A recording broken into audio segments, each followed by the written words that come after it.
Remember the human Barbie? Well, you should see her now. Like many other girls, Valeria Lukianova loved her Barbie dolls. However, her love for these plastic toys turned into an obsession that would see her become a real-life version of these iconic dolls. Let's take a look at Valeria through the years, and you can tell us what you think of her look. By the end of the video, we'll show you what she looks like today with no makeup on at all.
So what do you think, folks? Is she gorgeous?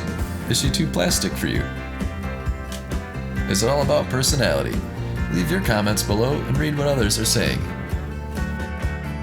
Snooki shares the secrets to her 50-pound weight loss. Hey everyone, this is Snooki, and I wanted to give a shout out to all the crew at Energy. I wanted to just tell you guys to keep losing all the weight. You're doing amazing, and congrats on hitting your goals. Yes, queens.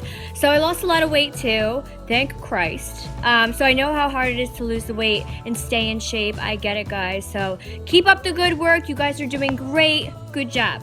Mwah.